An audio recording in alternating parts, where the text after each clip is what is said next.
Welcome to U.S. Storm Center, your trusted source for weather news across the country. April is wrapping up as a month of contrasts, warm for most, wet for some, and unusually dry for others. But as we step into May, a significant pattern shift appears to be on the horizon, and it could bring major changes to much of the United States.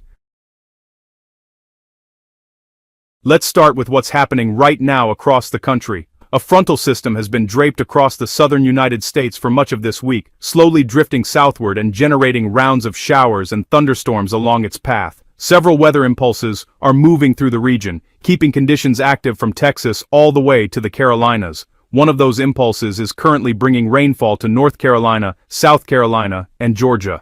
Another is pushing into Texas later today, where a marginal risk of isolated severe weather and some flooding is possible. Hail is the primary concern in that area, though no widespread severe weather outbreak is expected. Across the Central Plains and the Mississippi Valley, another disturbance is sweeping through, bringing additional showers and thunderstorms to those regions. Meanwhile, in the Ohio Valley and all the way up into the Northeast, steady rain is on the move. Portions of New York are already seeing that rainfall this morning, with the storm system following a frontal boundary pushing through the region. Up in the northern Great Lakes, a few snow showers are not out of the question, and, in the higher elevations of Wyoming and Colorado, some snowflakes are already flying. Spring continues to play by its own rules. Now let's look back at how April performed across the country, because the numbers tell a very interesting story. Temperature-wise, April was warmer than normal for the vast majority of the United States. The main exceptions were found in the northern plains and northern Rockies, which stayed closer to or below average.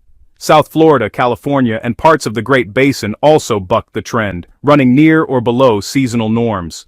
But for most Americans, April felt noticeably warm. On the precipitation side, the picture was much more uneven. The heaviest rainfall corridor stretched from South Texas northward through the Great Lakes and into the interior sections of the Northeast. The plains also saw above-average moisture, and Northern California picked up beneficial rain as well. However, the Pacific Northwest had a notably dry April, and parts of the Southeast, outside of South Florida, also missed out on much-needed rainfall. As a result, drought conditions have been expanding in both of those areas, and they head into May already in a moisture deficit. So, what does May have in store? Well, the short answer is a meaningful change. Meteorologists are watching the early signs of an El Niño pattern beginning to develop as we move towards summer. One of the expected effects of that setup is a stronger subtropical jet stream. And then we're being sure that's your mind beam anbein einverdan being done ranvro dime. I'd already starting to see indications of that taking shape. A stronger subtropical jet typically funnels more moisture into the southern and eastern United States, which could be welcome news for drought-stricken areas. Looking at long-range guidance from the European weather model for the month of May, cooler than normal temperatures are expected across much of the eastern United States. Meanwhile, near normal to above normal temperatures are projected out west. That signal points to a pattern featuring high pressure ridging over the western part of the country and a trough, or dip in the jet stream, over the east. For millions of Americans who experienced a warm April, May could feel like a noticeable cool down. The American CFS model paints a broadly similar temperature picture, with below normal readings expected across the central and eastern United States and above normal warmth continuing out west. Both major long-range models are in agreement on that key feature, which adds confidence to the forecast. On the precipitation side, the European model suggests that beneficial rains are on the way for a large portion of the country. The Ohio Valley, the Southeast, and South Texas all appear likely to see above-normal rainfall during May. This is encouraging news for areas that have been watching drought conditions creep in over recent weeks. However, the Pacific Northwest looks like it may stay on the dry side through much of the month, offering little immediate relief for that region. The American CFS model shows a more mixed precipitation picture overall, but does generally agree that the East Coast and portions of the South should trend wetter. The Northwest, once again, draws the short straw in this outlook. It is worth emphasizing that long-range forecasting always carries uncertainty. But when two independent modeling systems agree on a general pattern, that agreement is meaningful and worth tracking closely.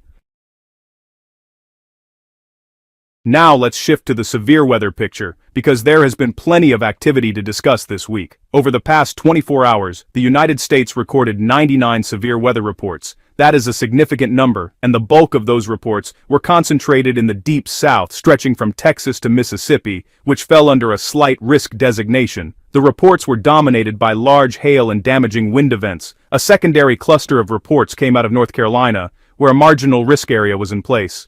Importantly, no tornadoes were confirmed in yesterday's event, which is genuinely good news given the level of atmospheric instability in the region. The severe weather threat over the coming days remains relatively low. Isolated storms are possible in parts of Texas, Louisiana, and later into Florida, but no major outbreak is anticipated at this time. The Storm Prediction Center is not highlighting any significant tornado threats in the near term. Heading into the weekend, expect continued cloud cover and scattered showers across much of the southern and eastern United States. Rain will continue to push through the Carolinas and the deep south. Texas will see additional shower activity, and the plains, Midwest, and Northeast should all expect some rainfall as well. Snow remains possible in the northern Great Lakes and across the higher terrain of the Rockies. A large low-pressure system anchored near the Great Lakes will keep a troughing pattern firmly in place over the eastern half of the country.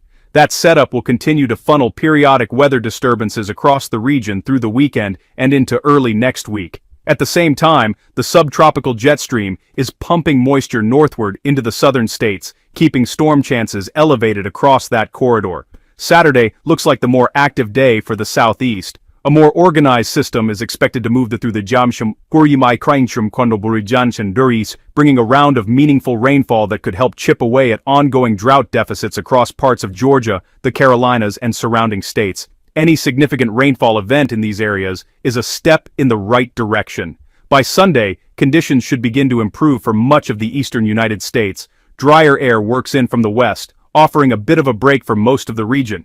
The exception will be parts of New England, where lingering moisture may keep some shower activity going through the end of the weekend. Temperatures across the central and eastern United States will remain below normal through the weekend. A preview of what the long-range models are suggesting for May as a whole. Out west, warmer than normal readings will continue, with temperatures running well above seasonal averages in some locations. Another reinforcing shot of cool air may push across the central and eastern states by the middle of next week, keeping that below normal temperature pattern locked in place. Drought monitoring will be a key story as we move through May. Conditions have reached extreme to exceptional levels in some portions of the southeast, southern plains, and Pacific Northwest. The May outlook does offer some hope for the southeast and parts of the southern plains if the wetter pattern verifies. For the northwest, patience will be required, as no significant relief appears to be on the immediate horizon. U.S. Storm Center will continue to track all of these developments closely and bring you the latest updates as the pattern evolves. Stay weather aware, and we will see you in the next